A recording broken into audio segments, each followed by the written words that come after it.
We got Gators Breakdown here. We know we're business.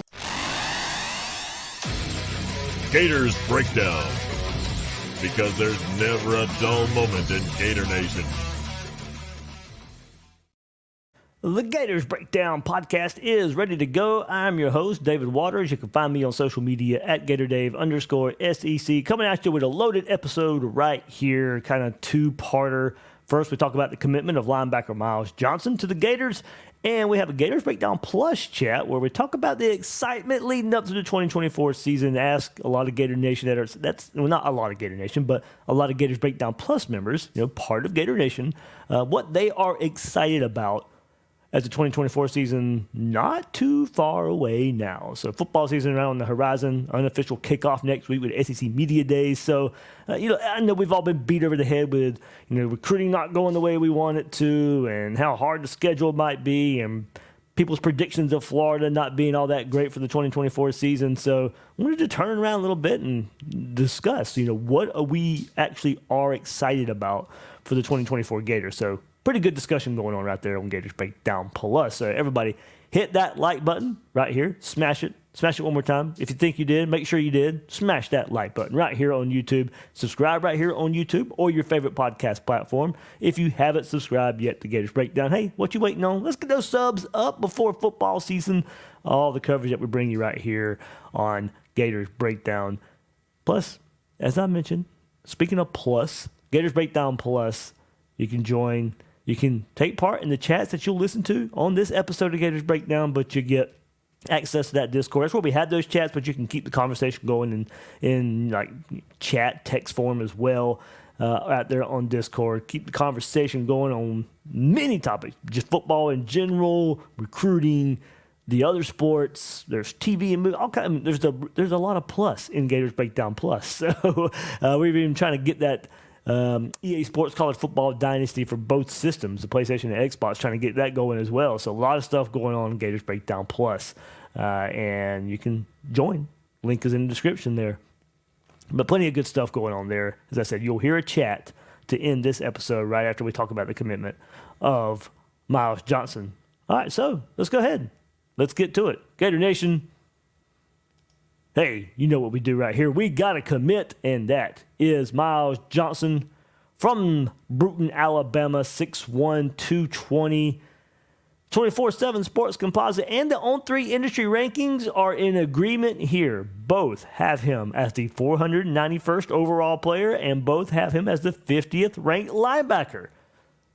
3-star on both services when they take in all the composite takes in all the other recruiting services and composites them together. The On3 industry rankings takes in all the rankings from the recruiting industry and has a formula where the formula spits out here the exact same outcome. 491 overall, 50th ranked linebacker. And as we dive a little bit deeper here, 24/7 Sports Soul rankings, and their rankings where they don't throw in On3, ESPN, Rivals, and all that stuff. 24/7 Sports, their own rankings, they have him as a 5-star. They have Johnson as a 4-star. They have Johnson as a 4-star in the 25th overall linebacker, while ESPN also has him as a 4-star in the 8th ranked linebacker in the country. So some disagreement there of how high Myles Johnson is, and we'll get into maybe why he's not ranked as high right now, even though he was committed to Alabama. Let's not forget about that. Was committed to Alabama, but we'll get into maybe why he's a 4-star here, 3-star there. But the Gators offered back in January, and Florida and Ole Miss were his only official visits. The Gators do get him after really just ramping up communication after the Alabama staff, their new staff, just that communication from them hasn't been there. He originally committed to Alabama and Nick Saban last October, but with that, Florida made him feel like a priority since the Alabama staff, the new staff, was not under Kalen DeBoer, but Florida made him feel like a priority since bringing him for his on-campus official visit. The Gators staff showed him how he'll be used, and it reminded him of how the previous Bama staff said they'd use him. So, very similar offenses or defenses there. Myles Johnson, like what he saw from Bama, committed to them. Not so much communication from the new staff. Visits Florida. Florida staff shows him how he'll be used. kind of reminded him of how he'd be used at Alabama, and now he's a part of the recruiting class as a commit for the Florida Gators. So Johnson played in a 3-4 defense at T.R. Miller High School there in Bama 2 seasons ago, his sophomore season. He was diagnosed with a torn ACL last summer. So about a torn ACL about a year ago. Did not play during his junior season. So look, and I think we all know that's when that's when a lot of movement is going to happen for high school recruits. That junior season heading into the senior season. Not a ton of movement in senior seasons, at least compared to junior seasons, but he didn't play in his junior season. So certainly that goes a long way in where Johnson is rated in recruiting services. No camps, didn't play his junior year. So this senior season is going to be big for him, and how maybe he will ultimately be viewed in the recruiting rankings. Now we just saw Tayshawn Gelsey, Florida's former 3-star tight end, is now a 4-star tight end. I didn't mean former as in not committed to the Gators. He was just a former 3-star. Now he's a 4-star. So let you know, we all know they changed, but going to change for Johnson here probably a pretty good bit, seeing as he didn't play last year. He started on both sides of the ball in his sophomore season, at linebacker and at running back. Rushed for more than 1,000 yards during his freshman and sophomore seasons. So let's go back to what On3 scout Charles Power had to say about Johnson's sophomore season. He says, quote, Myles Johnson has a lot of positive indicators we look for in young underclassmen linebacker prospects. First, you start off with his ability as a two-way playmaker as a running back, in addition to him playing linebacker. We see a lot of top linebackers play on both sides of the ball in high school. I think the fact that he's able to affect game in multiple ways as a runner and his contributions on defense says a lot about his athletic ability and overall talent. I think starting off with his skills at linebacker, the first thing that jumps off the page is his quick trigger. He's a physical defender. He embraces contact. He can stack and shed against the run. He flies downfield quickly. He's an effective blitzer. He showed signs of athletic ability, which he'll continue to develop as a space linebacker and one who can play sideline to sideline. Watching him play running back on offense is impressive. He rarely come off the field as a sophomore. He played so many snaps. He affected the game in different ways. His athletic profile is encouraging. He ran an 11.27 in the 100 meter as a sophomore. That's a good time for a sophomore linebacker. So didn't play last year, and that was the thoughts on him as a sophomore. Charles Power goes on to say he also averaged 10 points a game as a basketball player in sophomore. He takes a lot of boxes we look for relative to the athletic profile with multi-sport athletes, in addition to what he's shown on Friday nights. He's a versatile, well-rounded athlete. It appears he's added some size since his sophomore season. We typically see physical growth between sophomore and junior season. His evaluation will have more clarity once we see him back in action. Most of the eval is based on what we saw from him as a sophomore. There are a lot of encouraging signs and positive indicators. Nobody knows the state better than the Alabama staff. Their exposure to him is considerable. You have to trust the evaluation by the Alabama staff. So that's what was said when he was committed to Alabama. That was going back, looking at his sophomore film. That's what Charles Power, the On3 analyst, had to say about Myles Johnson when he was healthy. So it is very interesting what he would be if he didn't get hurt last season. Maybe it turns out in Florida's favor. Maybe the new staff in Bama didn't want to play the game of, an injured player. ACL injuries can be tricky. It certainly plays a factor here. And we're just going to have to see what Myles Johnson's senior season holds and what that means for his ranking. So for Florida, when you take a look at it, it's a ninth commitment in this class, of course. And this is after last year's great haul of Miles Graham and Aaron Childs last cycle. And now Florida gets the linebacker room started in this class with Johnson. But what about the other linebackers? That has been some storylines in recent days and weeks. Of course, we go back to last week, about a week ago. One of the top options at the position was Tavion Wallace, and he shocked everyone last week by committing to Arkansas over Florida, Florida State, Georgia, where, as we talked about it before, if it seemed like if there was going to be a surprise school, it was Florida. Now, apparently some prior relationships with his family paid off at Arkansas. But it was thought that there was going to be a surprise. If it wasn't going to be Florida State, that the surprise would be Florida. Didn't happen. Number one linebacker, Ty Jackson, seems to be trending for a Florida-Georgia battle. Decision not expected anytime soon, as he looks to be in attendance for Florida versus Miami. Nathaniel Owosu-Boateng from IMG. He's got Florida in his top 5, along with Michigan, Notre Dame, Ohio State, and USC. He's taking officials to all those other schools in the summer. Plans to take one to Florida in the fall with a decision late season or early signing day. And then another 4-star linebacker from the state of Georgia, Christian Gass, doesn't have Florida in his final 3 when it looked like the Gators were the school to beat at one time. So there's your recent linebacker, kind of going through the board a little bit, and then the recent commitment of Myles Johnson as well. So there you go, getting you caught up in recruiting. This commitment right here gives the Gators their 9th commitment for the class of 2025. And there we go. That's all the recruiting we'll talk about right there, because as I said, Gators Breakdown Plus, talk to members there. We wanted to kind of have some glass half full look. Let's talk about what we are excited to see for these 2024 Florida Gators. Coming at you. First time in a while, and it's been a busy summer with vacations and all that. So about time to get back to another chat with you guys. Certainly glad you guys are members and keeping the summer active. So right here in the Gators Breakdown Plus Discord. But thanks for following along. Thanks for just like as I said, kind of keeping it going in this what I guess dog days of summer right now, but not much longer. SEC Media Days next week, kind of the unofficial kickoff to the season.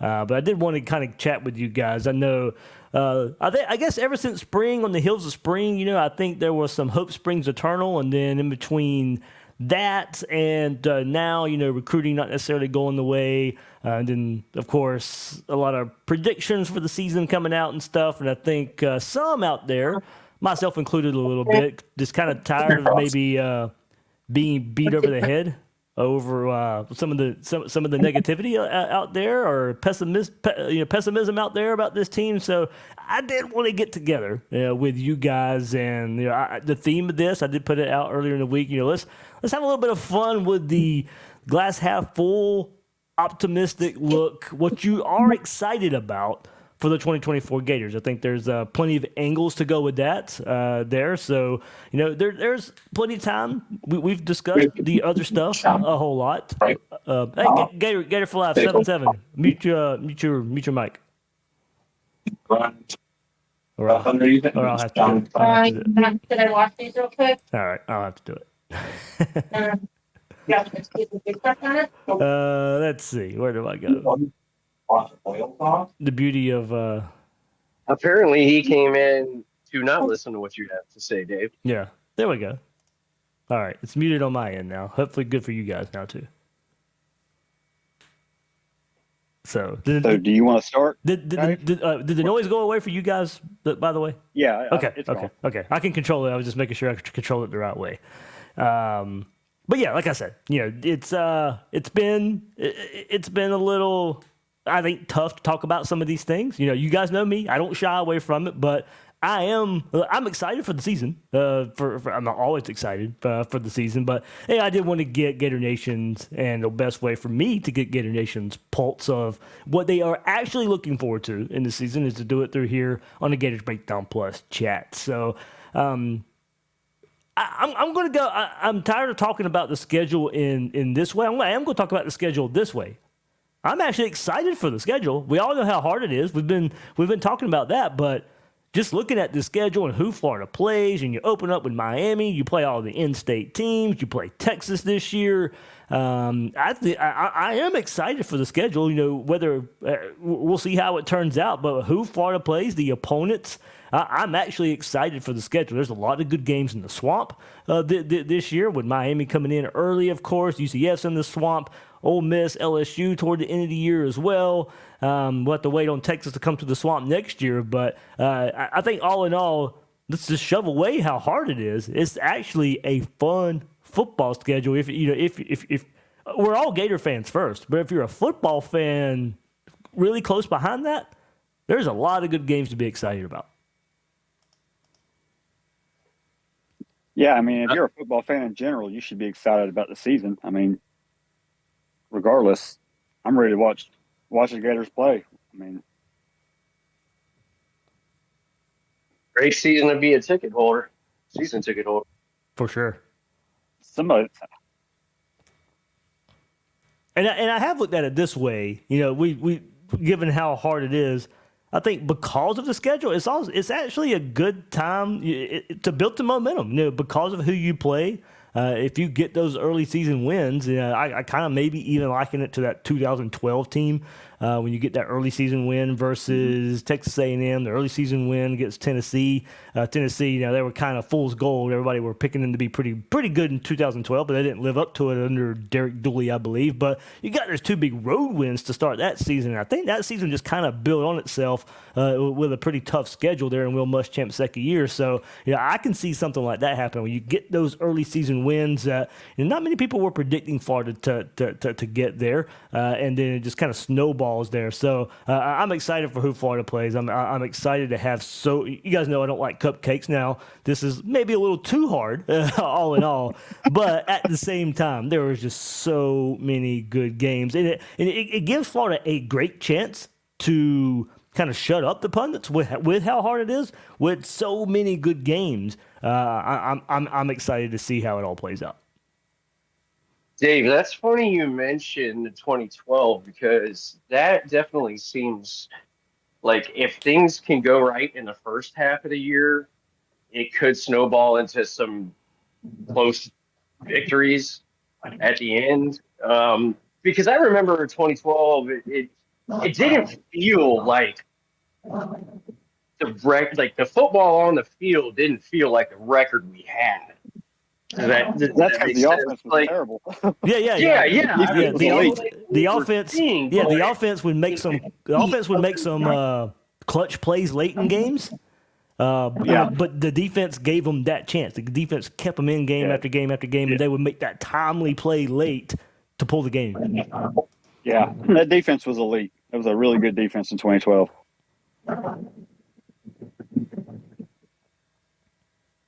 Hey, hope springs eternal. Yeah, I mean, I would love to have those same results. But that was one big angle, I think. You know, just looking at the schedule, and we've talked about the schedule to death lately. I fully admit that. Part of it is because of just the nature of how everybody says how hard it is. But I did want to take that a different angle. I'm excited for all these games. But certainly, I think when you start looking at excitement, you start, you know, what personnel are you excited with? You know, Graham Mertz returning in his second year, Trey Wilson in his second year as well. So they're 2 years together now. You add in Badger to that and gives Trey Wilson another weapon. But, you know, the thing I was looking at, you know, I started saying, hey, it's Mertz in his second year at Florida, Trey Wilson's second year overall. I think when you start looking at it, is how many guys are in their second year that are now on this team. You know, or making their second year of impact. You know, somebody like a Jake Slaughter at center, Arlis Boardingham at tight end, Hayden Hampton at tight end, Trayon Webb at running back. You know, Jordan Castell on the back end, Kelby Collins, T.J. Searcy, Cam Jackson as a transfer. This is his second year. Caleb Banks, this is his second year. He should be making an impact. So it's a lot of guys, whether they're transfers or true freshmen or they maybe redshirted a year, that this is their second year of impact that really should take this team a long way. So Yeah, speaking I mean, of go ahead, Ryan. No, I was just going to say. Go ahead, Ryan. I was just going to say that we think that the talent has been lifted a little bit this year. So if the talent is upgraded, I'm really, really excited or interested to see how much input Ron Roberts and Russ Callaway have on their sides of the ball. I think that's certainly an angle some people are excited about, or the coaching changes certainly that are made that can translate to that personnel.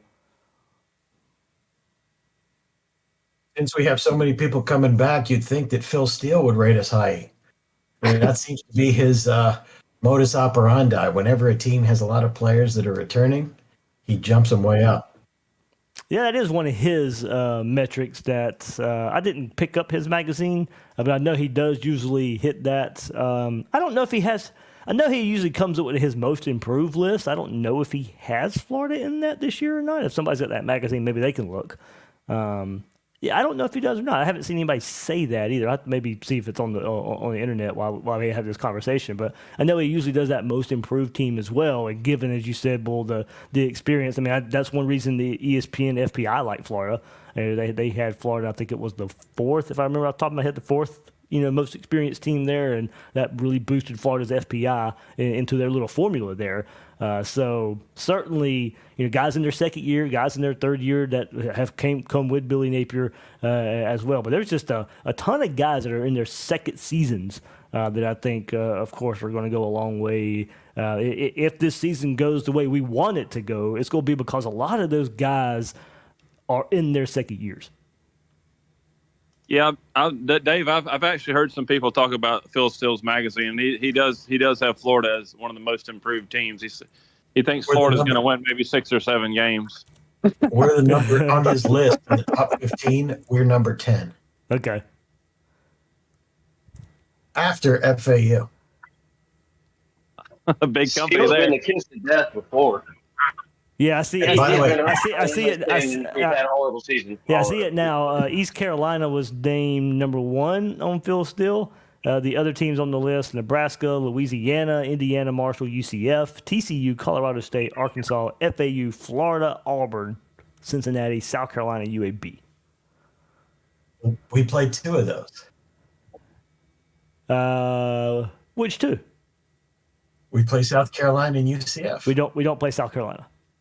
Oh, we dropped. Oh, that's right. Yeah. Damn. Yeah. I know. That was I wish we still had them this year. I mean, if there's one coach that Billy Napier owns right now, it is one Shane Beamer. So Yeah.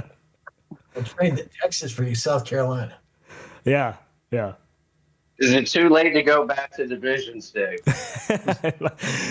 My bad. I mean, but look, we could also turn this into what are we excited about, for this football season just in general. Now, we'll keep it mostly Gators here, but I don't know how long I'll like it, but I am excited to see how divisionless conferences work in this and how it hurts or helps teams. That's certainly a new angle to all of this. And when you start looking at how the postseason is going to be shaped, but certainly excited to see all the newness in college football.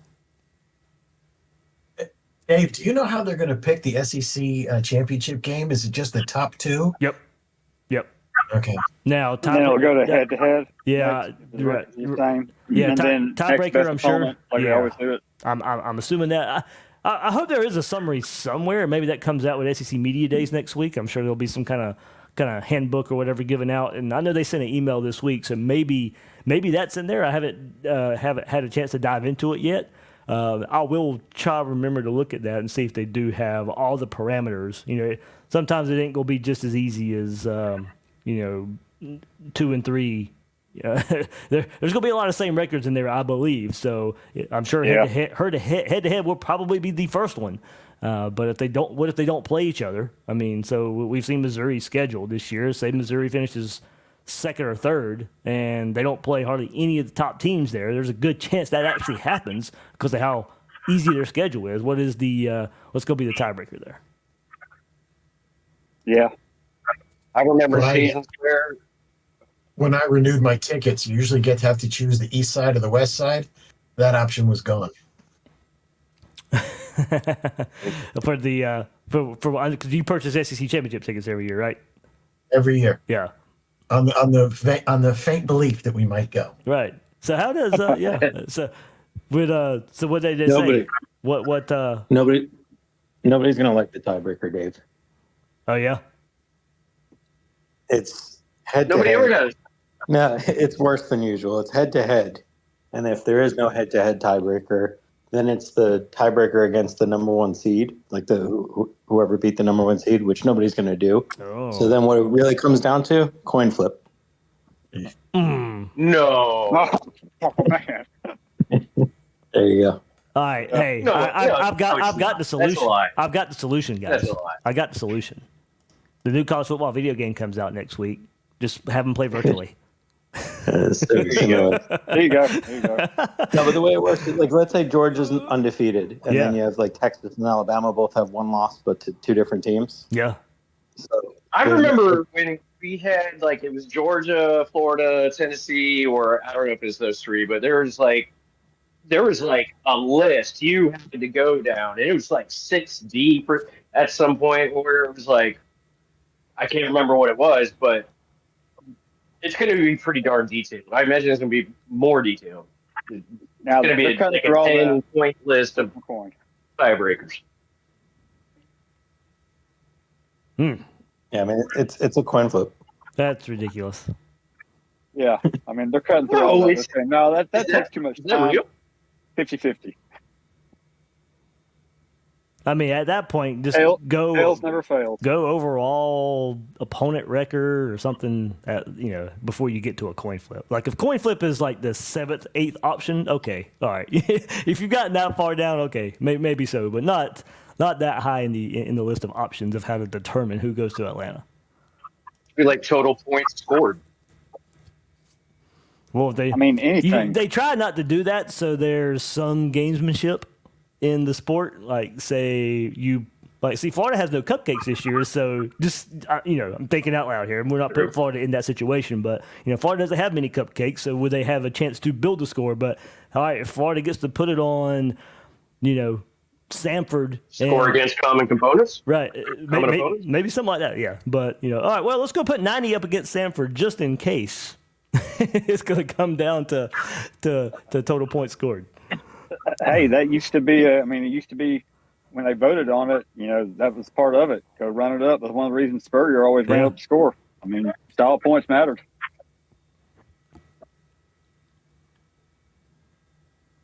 Dave, wouldn't you say with these conferences getting so big that it's kind of diminishing the concept of a conference champion because you're just not going to have the straight down the list head-to-head competition anymore? Oh, I certainly think so. It is also going to diminish it because these, the two teams that are playing in the championship, it's all for seeding at that point. More than likely, both teams are making the playoff. And if you're really good, are you going to be, if you're a fan, and your team is really good, are you going to shell out the money to go to Atlanta and then shell out the money for all these playoff appearances that you may have now? I think it's going to be keep stressing the fans' wallet right now. But to the football aspect of it, yeah, I just think it really. Besides seeding, I don't really see a need for it. I will wonder, if teams see it as a detriment. Are you playing this game for another chance to get injured? You could almost say that now with the 4-team playoff in some ways, but it's now expanded now to where, conference championship games. I think they're going to get a little diluted. Yeah, they're meaningless. Well, look at the Big Ten last year, right? Would you rather be Michigan and you have to play the Big Ten championship against Purdue at a neutral site, or would you rather be Ohio State and you get to host a home playoff game against whoever? Yeah. I'd sign me up for the Ohio State pass. Yeah. Yeah, except if you're Michigan and you win, you get a bye, right? Yeah, but you get a bye, but you pretty have to good play, deal. You get a bye, but you have to play the conference championship game to get it. So they're both playing the same number of games. Correct. I'd rather have the home game against the cupcake. Hey, look, I agree. That's the thing. Interesting point. That's the thing about Notre Dame. Like everybody say, it's not fair for them. They don't play a conference champion, or they don't get to host a home playoff game. Or never mind, they don't get that bye because they can't be a top 4 team. They're not in the conference, so they can't get that first 4-team bye. But look, they don't play a conference championship game anyway. So their 13th game is going to, if they make it that far, their 13th game is going to be hosting a playoff game. And Jack Schwarber, or I can't remember how to pronounce it, but he was one of the 3. It was Sankey, was it Bowlesby, and then the Notre Dame AD. They were the 3 that came up with that format for the new playoff. So he was fine with that from the start, with having not having the chance to get a bye. And yeah, it can't work out for him pretty good. All right, let's get a little bit back on the Gators. Somebody else hop in though. What are you excited about with these 2024 Florida Gators? Definitely. The new Eugene defensive Wilson. coordinator and the new defensive players, by far. So Roberts paired with the transfers. Yes, I think that's going to make a massive difference. Yeah, I'll kind of echo that one. I know there was Kentucky and some pretty yucky looking games out there, but I thought outside of explosive plays, it looked like an improved defense by an eye test. Metrics say alignment. that too. Yeah, metrics do say that. Down for you know, down, they were a better what defense. causes that? Maybe we're a couple players away. Maybe we're a couple of coaching decisions away. Felt like the defense last year was a lot closer than it was under Tony, and so I'm hopeful for that. Just a stable offense, or maybe slightly improved offense with a markedly improved defense could change things. So I'll echo that point. I'm pretty interested to see if Roberts is actually calling plays on the sidelines. Like, who will be calling plays during games? From everything I've heard, Roberts will be in the booth and Austin will be on the sideline.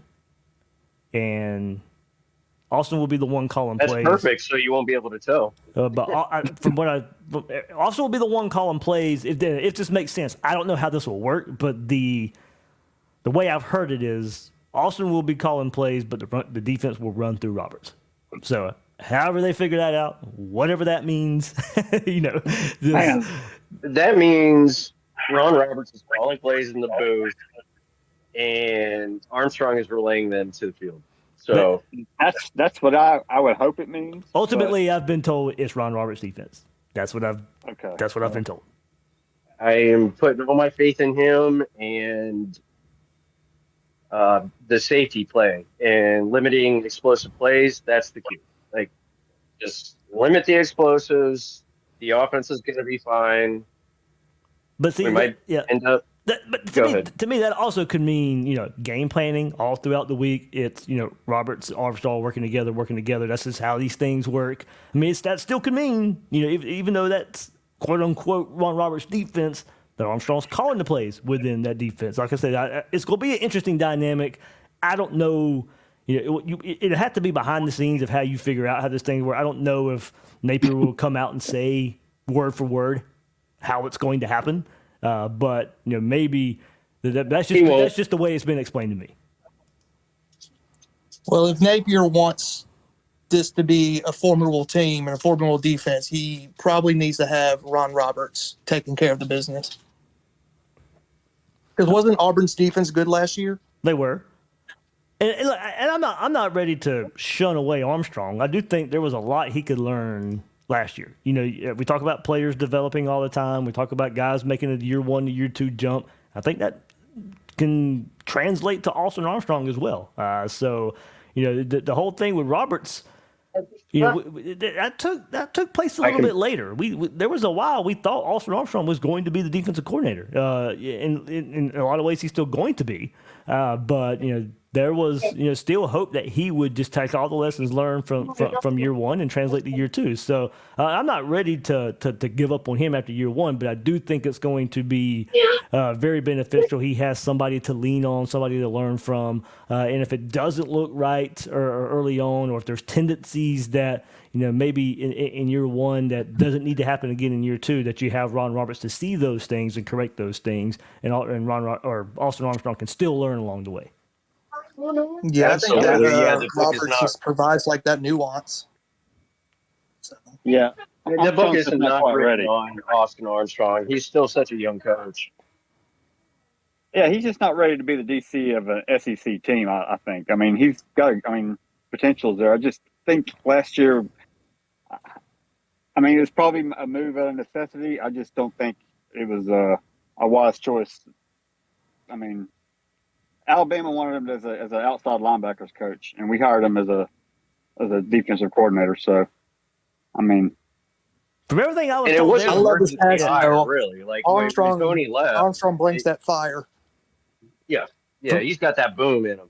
He's got from that everything I coach was boom. told on the Sure. Bama situation there, they were basically bringing him in to groom him. That's kind of the DC in waiting. But of course, Kevin Steele was the DC there. He had a cup of coffee at Bama. And then Saban was going to retire at the end of the year anyway. So the plan would have been, it wouldn't have been, it wouldn't have come to fruition that way anyway. But from everything I could gather, that was kind of the plan. Yeah, that's kind of what this is, right? I mean, yeah, and maybe kind of be the same Kevin thing here. Steele with Ron Roberts. It's Alabama even better. Alabama fans were not with Steele being the defensive coordinator. They did not want that at all. Well, I'm pretty fired up about Graham Mertz's second year. That's the most thing I'm excited about because I feel like he's going to take a big step this year with adding Badger and everything. Yeah, I think we know there's probably a floor. Like last year was the floor, and that was okay. Now it's about elevating the floor. Like I don't. It's going to be very tough for him to be worse than he was last year. So I think you're starting from a really good point.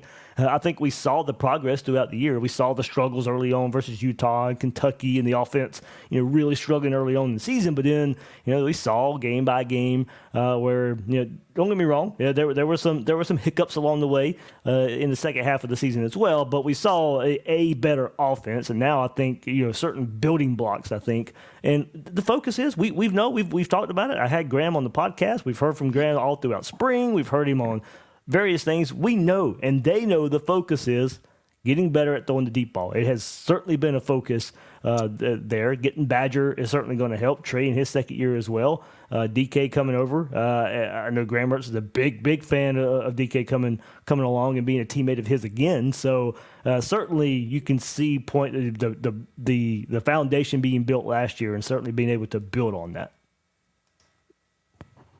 So what is the deal with Badger? I think you said yesterday he's not a starter right now. Like, what's up with that?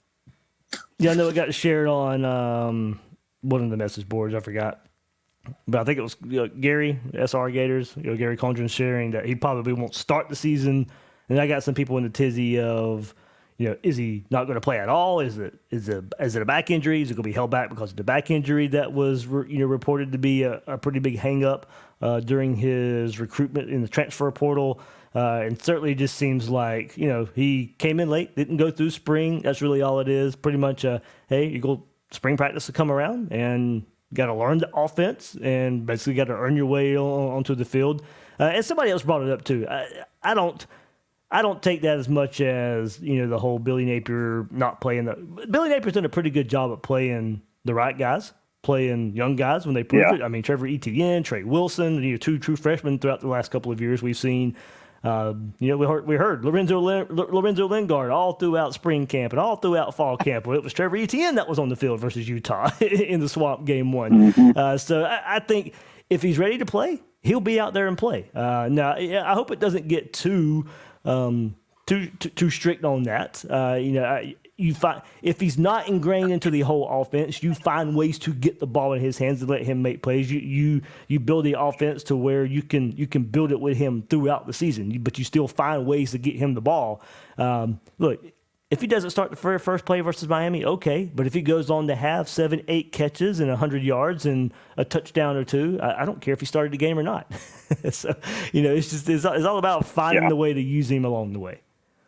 Hey, Dave. Didn't Hayden Hansen not play at all in the first half of the Utah game and then didn't let go of the tight end position throughout the rest of the season? Right. Dave, that's one of the things I was about to say, speaking of Hansen, is that, Boardingham could sure help here. As much attention has been placed on Wilson and the transfer receivers. And, really, like Mertz, we talk about throwing deep, but it's just really a matter of going downfield. I mean, the deep ball is great. He's just got to consistently move the ball, down the field. And if Boardingham can become that guy, and if Mertz has enough around him and can prove that he is more than a, dink and dunk guy, I think Boardingham could be a guy that could sneakily throw 300-400 yards up there in a good season, maybe 5-6 touchdowns, and really make a big difference. Well, I'm glad you said that. It kind of goes back to something I was saying earlier about who you have returning and who can contribute. You got Mertz returning. This is his second year in the offense. Trey Wilson returning his second year in the offense. Boardingham's second year playing in the offense. Myles Johnson third year. I mean, I think the core of your offense are guys who, I mean, I know we're all excited about Badger. We just got through talking about him, but I do think if this offense is going to be successful, it's because of the guys who played in the offense last year that will contribute this year. Hey, Dave, going back to Mertz for a second, you're talking about his floors and ceilings. I wouldn't be surprised that if we open up the passing game, that maybe his stats don't look as good on, say, the turnovers or the completion percentage, but maybe we see an uptick in yardage and maybe touchdowns. Like it may not be 65 or whatever, almost 70% passes that he completed last year with only 3 turnovers. It may be worse than that, but it may be better for the offense and for the team if it is. If he's throwing the ball more downfield rather than, like we talked about, check downs and dinking and dunking it. Yeah, I mean, it's a take and give. I mean, I think that certainly, if you are going to throw the ball deeper down the field, there probably are more chances for interceptions. Absolutely. If there's 4 or 5 more interceptions, that's okay, as long as I think, some of those turn into, there's more touchdowns on the scoreboard. There's a higher yard per attempt. That goes along with that as well. Exactly. Certainly you don't want him to become a turnover machine. And look, I think that was by design last year. He was a turnover prone at Wisconsin, and I think they wanted to get that fixed first. But now that was something they worked on last year. That was a focus last year. This year the focus is get back with the deep ball. And then we'll see. We'll see where that goes. And I know Ocho's brought it up, and I'm certainly glad he's back in the Discord here. This offense is built to go deep. This offense it is there. It is the play action and take your shots deep. And we saw it time after time last year. And you'd see that play action. I mean, Florida is at the 40. The opponent's 40-yard line. That deep shot's coming. It's a play action, and Graham Mertz has got somebody on his back almost as soon as the play action's done with. So it's in the offense. You just got to, he's got to have the help around him at the same time.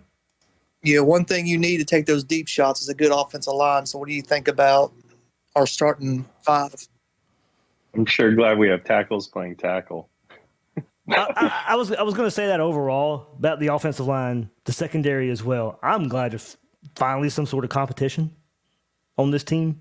I think it's there along the offensive line. The numbers are there better than they have been. I don't know if totally where they're at, especially at the talent level as well. But there is more competition than there has been, especially at the tackle spots. And I think the injuries were a blessing in disguise. Austin Barber, he knows what he's doing, but he has to get better than he was last year, but he knows what he's doing.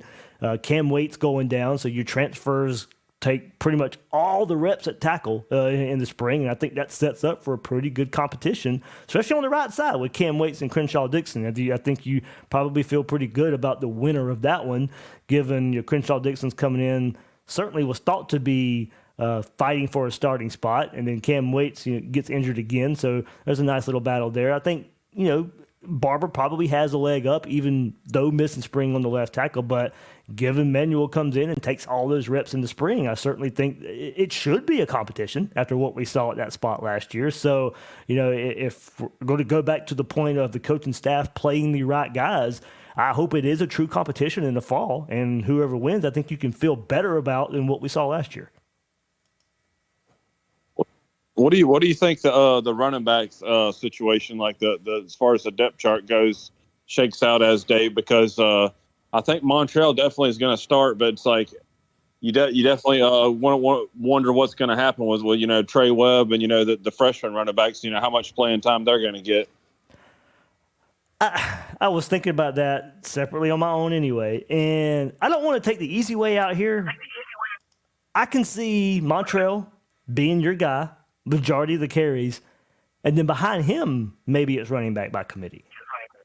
I think that's the way it's going to go too, personally. I mean, it's his last year. He's been with Napier. I think he's going to try to send him out with a really good year, be my guess. especially since we don't have a proven ETN back there behind them. You know, a guy like a player like him. Now, if somebody develops like that, then it may change. But I think that's what I expect will happen too. I agree with that one too. We obviously know Montreal's the man, but we haven't seen enough of Webb to know that he's solidified that spot. And then, I mean, I think some of our immediate reaction was it Ball in the spring game, Jaden Ball.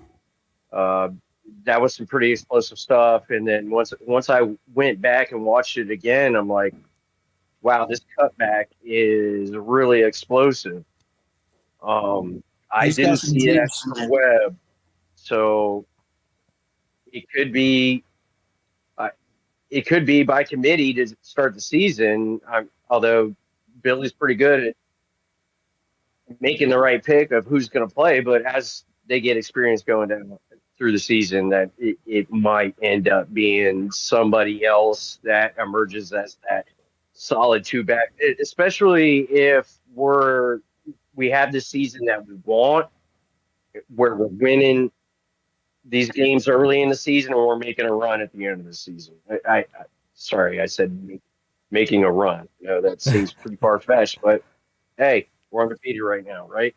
So maybe pause that guy once we get into the meat of the second half of the season.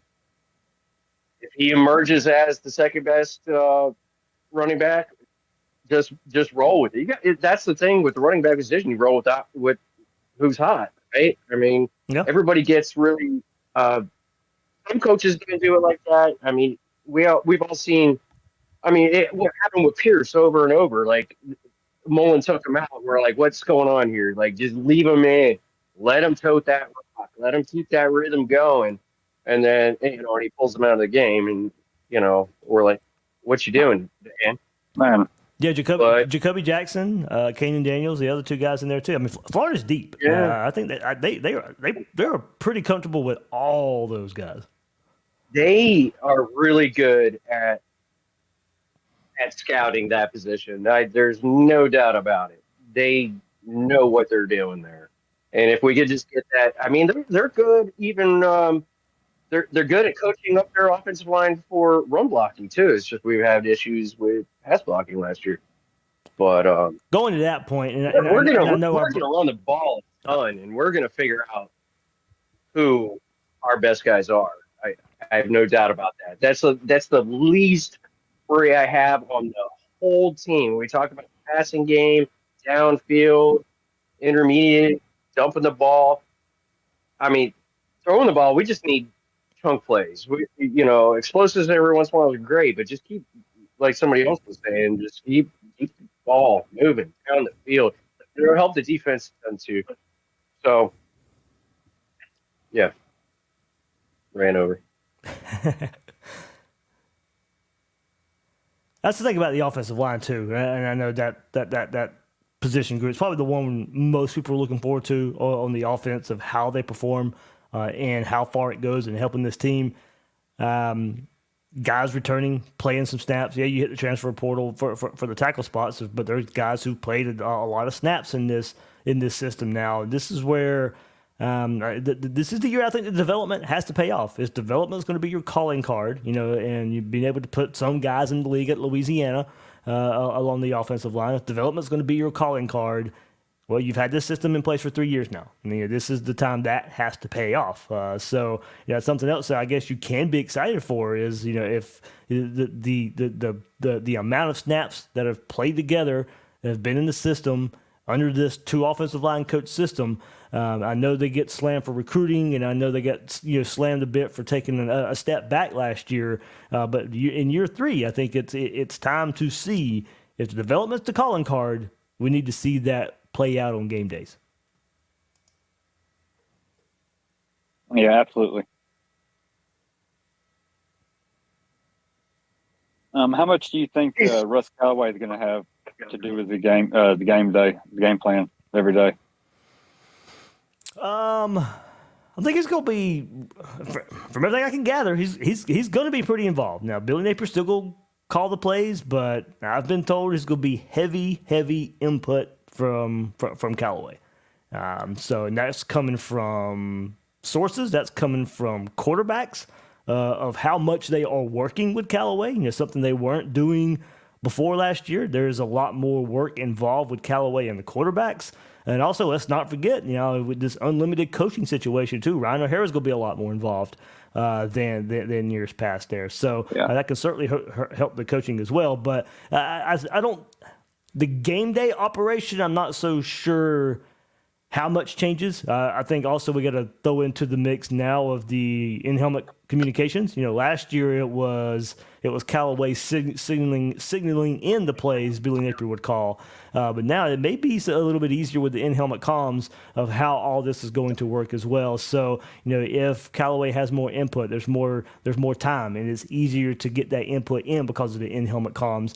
So I'm eager to see it play out. I do think, it's something that the staff spent a whole lot of time on in the spring, is figuring out the new dynamic of in-helmet comms and how that's going to affect play calling. But from everything I can gather, from everything I've been told, there's going to be heavy input.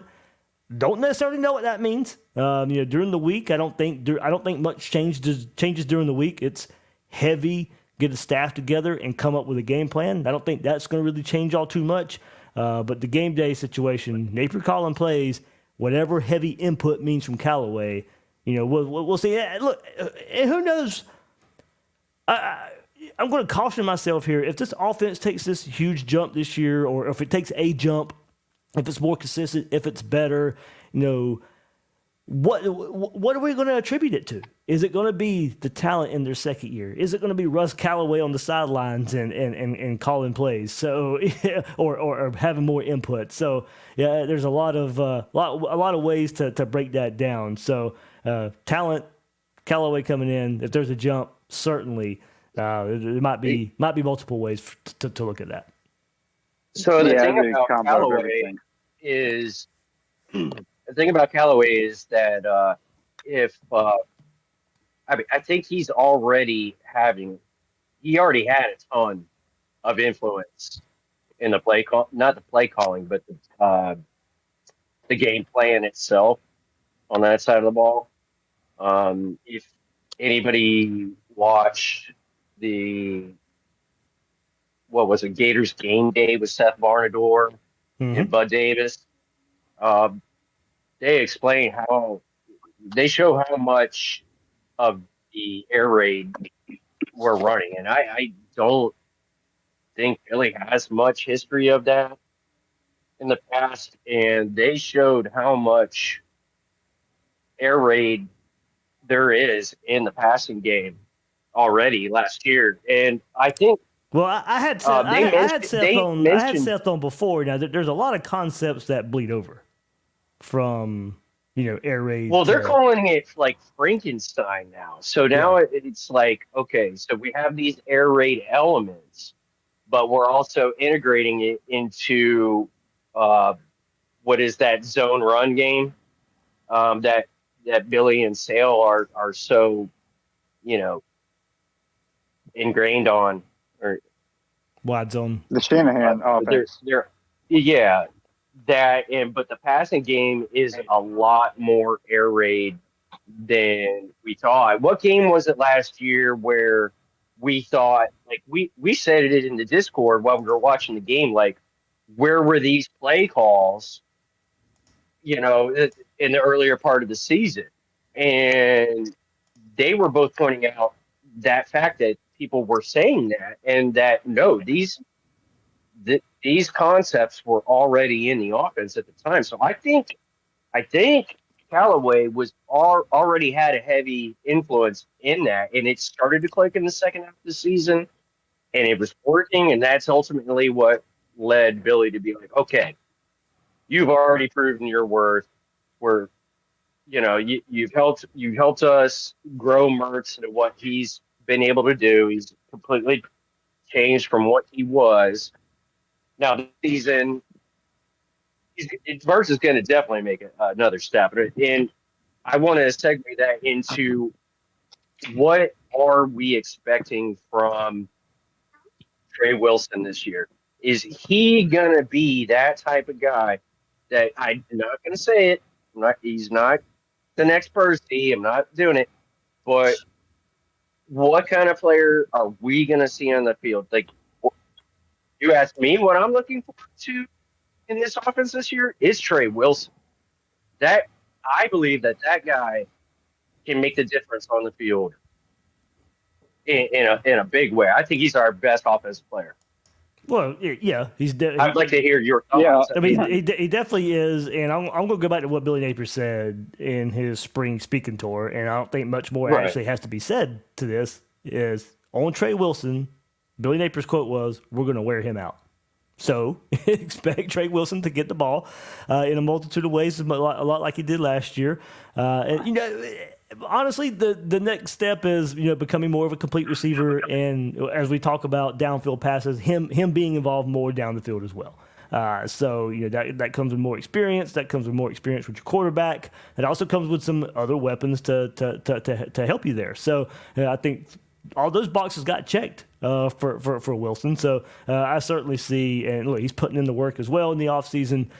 So he was banged up all throughout fall camp last year. So also now healthy, getting the experience there and being able to train the way he wants to, and now going through a full fall camp, hopefully healthy, it certainly sets up for a bigger year. But I'm going to take Billy Napier for his word there. That okay, I want to see Trey Wilson wore out. I want to see touch after touch after. And he touch. made the honor roll, Dave. The what? He made the honor roll. Yeah, I saw that. My concern is the defenses are gonna know that too. They're going to put more attention to Trey Wilson, so we're gonna need other people, to step up. You can't guard him, bro. I mean, I get that. I understand that. I mean, but you can with two people. It's. I mean, he's great. I'm not trying to take away his. I'm not taking away his thing, but other teams are going to now game plan for Trey Wilson, unlike they had a chance to really until late in the season last year. So he's obviously number one, but who's going to be there behind him? I mean, we're hoping for Badger, but say Badger starts off a little slow, picking up the playbook and whatever. Who else is going to be there to help out the wide receiver group? I mean, Trey's going to get his, but when it's a third down situation, the whole defense is going to be keen on Trey. So somebody else needs to get open. That's all I'm trying to say. Arliss, bro. There you go. There you go. Just dump it off. First down, baby. Burke. Burke is the name that keeps coming up. So. Well, there you go. It needs to be somebody. That's my point. I mean, it can't be just Trey. We got to have a more to it than Trey. Where are you hearing Burke? Dave? Where's this Burke coming from? Take it for what it's worth, but you got your people who will talk behind the scenes. So now we know how that can go. Sometimes that's accurate. Sometimes it's not. Yeah, we've heard that before, haven't we? Yep. So like I said, take it for what it's worth. I'd let you know that's exactly where it's coming from. But that's a name that's coming up. Well, he's got the potential, Dave. Like if he could just put it together, that's. I'm right there with you, Dave. 904. I'm the highest on him on everybody. Hey, I would gladly take since that Bama kid. So. Don't forget about Andy Jean, and DK is going to be a popular target for Mertz because he knows him. Yep, I think so too. Yeah, and I did. No doubt there. Did get a commitment. Everybody saw it. Myles Johnson finally did commit to Florida. So. Oh, it's about time. So there is Fireworks. That one. That means I got some more work to do tonight, and then, huh? So what are we? 15th in the SEC still, or did we move up one? Don't know. Have to go look at it. Nah, don't. It's not even worth looking at. I think that's what's got people in the worst mood lately. is how that all's going. But I think like we should have expected this. Yeah, I don't think we should have expected it this bad. All right. This bad, yeah. I knew it was going to be slow, but man. All right, let's not go too far down this road. That's not what. Okay. That was not the thing. That was not the thing Back to the season. Back to the season we were talking about. Yes, the season. I mean, that's all that matters here, right? Like, because if Pretty the much. season doesn't go well, recruiting doesn't matter. So let's not dwell on it. Yeah, like it ultimately matters, but when the games are played, that's all everybody's going to be concentrated on. Exactly. But that is why These guys are saying it's an important game. Yeah, sure. Yep. Absolutely. That's going to reverberate so much with regard to recruiting. Yeah, if we can destroy Miami, like that would look great. Just win. To these Just recruits. win. Yeah. And I mean, Yeah. I mean, you know how high these kids get on these visits when the Gators win too. They get on these visit highs, and they just want It's to a commit. swamp effect. You guys know how that goes. The swamp gets electric. Like, Oh yeah. you know what? I have to give it to our fan base. Like, really, like even during like this drought we've been in, that place is packed every single week, and we bring it. Doesn't matter who's in there. Yeah, I do think that's something to be excited about. Is that game being the early season? Kicking off the season. It's kind of like Utah 2 years ago, Tennessee last year. Billy Napier has done a good job so far of the first big home game in the swamp. He's only been here 2 years, but Utah game 1. And then Tennessee was the first big game in the swamp last year, and he comes out with the victory. So hopefully he does that one more time and then can build on it more so than he did the last couple of years. But that first big home game in the swamp, he's done pretty good so far. It almost feels We like need the fans, they want Napier to succeed because it's like I feel like we're sold out this year in the swamp too. I agree. Yeah, like everybody I don't wants think this guy to anybody. win. Yeah, I don't think anybody wants him to fail. I think it's just the concern of what if it doesn't. It's just the outlook if it goes the way everybody's predicting it. Nobody wants him to go out and only win 5 games so he gets fired. We want him to go out and win all the games. Realistically, is that going to happen? Probably not. But I don't think anybody wants him. Like the negativity you see on Twitter, even through here, I don't think that's necessarily wanting Napier fired. It's just if it goes like everybody's predicting, I mean, that's probably the best case scenario because we can't keep, being happy with 5 and 6 win seasons. I mean, ultimately, that's not the goal. So, No, I agree with that. It was just like when McElwain though, when he was going down, like when McElwain's starting to lose it and stuff. It's like I don't feel like the support was there for McElwain. That like for Billy, it's like. Everybody's still, like, oh, we love Billy and everything, but it's McElwain after the death threats or whatever. It's like we all were just like washing our hands of McElwain. Because we're a toxic fan base, haven't you heard? well, okay. Well, we're not. Dave said we're not going down that road. We've only had 2 good coaches. To end this, I know we spent a lot of time on offense when we talked about specific players. Who on defense? Who on defense excites you guys? You know where I'm going with this. I'm going with a new face. I'm going to go Pup Howard there at linebacker. You guys know that was personal for me.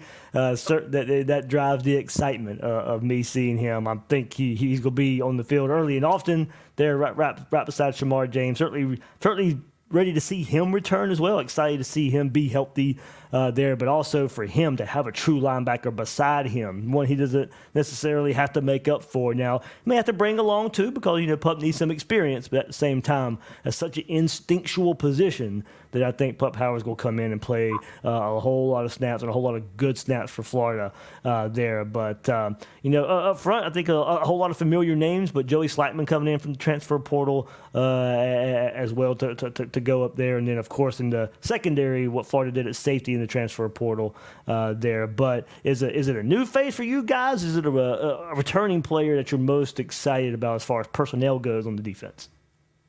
Asa Turner. Yeah, That's the what I'm going with safeties. too. Yep, safeties. Man, Let's I just got burn them. we got beat deep And Jordan too much Castile. last year. I mean, Well, since everybody said Asa Turner, I'll just go Jaquezi Bridges. However you say his name, Jaquezi Bridges. I think how you say it. Yeah. Traquez. Justice Boone. I want to see what he can do. Oh, there we go. Yeah, I like his that loss one. was anybody on the huge. defensive line, that's who I want to see. I like that one. Douglas. Boone's like one of the coolest people. Like, if you get a chance to meet him, he's just like his personality. That's what I hated when he got hurt last year. I got to spend some behind the scenes time with Florida Victorious, cutting some commercials for him, and Boone, Myles Johnson, and Derek Wingo. So I got to hang out with those three guys for a little while, and it was just it was pretty cool. And then it was not just a couple months later he's out with an injury for the season. I feel bad for anybody who has to miss their season and whatever, but getting that little connection, spending a whole lot of time with a guy for a day, really stung to see. So certainly where Florida needs to be deeper, Florida needs some more playmakers up front, and Justice Boone coming back certainly, I think can go a long way in helping Florida with the depth up front. I was listening to Shelton today, and he was like, "No, we should just have one scrimmage during fall camp because the second one was where we lost to Boone and Carroll." Florida just got to commit, boys. Yep. Just all. Yeah, baby. We did discuss. I just hope that if Miami decides to go deep on the first play, that we got a safety back there covering them. That's what I want to see. Or definitely. Or somebody I want to see some interceptions, baby. Or somebody in Cam Ward's face, and it's a loss of 12. Yeah, there you go. Something. Oh, dude. That's Boone. I don't want to see a play action with the quarterback all day and nobody covering the receiver, running down the sidelines, running across the middle, wherever it was, for the touchdown, first play of the game. That right there told us everything we know about our season. So one thing that stuck out to me today as I was just, kind of hanging around and floating down the river and stuff, is I was listening to something and they were talking about Miami's offense, right? And with what Mario Cristobal prefers to do, which is like a very conservative, run the ball. I mean, we all know his background and all that. I wonder how, because of how bad we were in the run game last year, say like, Kentucky and Jaden Daniels even. I want to see that run defense. I wonder how, we've harped on tackling, and I think it was even, who was it the other day? What coach did an interview? Who's the new secondary coach? Harris. What's his name? Harris. Yeah, they were even talking about tackling. It's not something. He's like, it's not something you can just say, do. You have to talk. You go tackle that guy. It's something we practice every day. We talk about. We reference it. We live it. I just wonder how. I'm tailing off here. I wonder how much better of a run defense will be, and how that's Miami's going to be a good test. Yeah, yeah. It will be. It really is, isn't it? It's going to tell us a ton. Miami's recruited the offensive line well. Mario is an offensive lineman. That's his position. Brought in the running back from Oregon State. Yeah, they're going to try to pound us, and they're going to try to push us around up front. So we're going to see what we're made of. First game. He'll run it even when he needs to knee it, right? Damien Martinez. That's his name, right? Damien Martinez, the Oregon State. Yeah. That actually probably is the biggest concern of that game is their offensive line versus our defensive line. They're for sure. And I guess you could probably look on the other side too. Their DL versus our OL. So up front, the trenches is probably where that game's going to be won or lost. Absolutely. Yeah, for sure. Contain pain and you're good. So one thing I learned today is that on the defensive line for Miami, they are only returning 5, and they had 12 enter the portal, and they added 12 in the portal. And the 12 they added were all starters at their previous schools. Well, damn. Yeah, sorry. Well, but the statistics for most the, of them weren't that good. And Barron, I don't think he's even going to be healthy to start the season. So while they were starters, they weren't stat fillers. Yeah. Well, all the much better when Florida wins, then, right? There you go. We're going to use that against them. That was my point, Dave. I'm trying to be positive. It's going to be better when we beat them. Oh, all right, yeah. Good chat, guys. Now probably I'll put this probably out for, like I said, when the season rolls around, these chats will be for just Gators Breakdown Plus members, except for maybe a segment of it or whatever. But in the off season, trying to get some more members to join for the season. I'll probably put this out, and probably will add the Myles Johnson reaction to this as well. So good stuff. Thanks, Dave. Yeah, that has to be a separate episode, Dave. Yeah, a lot of fun, guys. Thanks for hopping on. Okay, go Gators.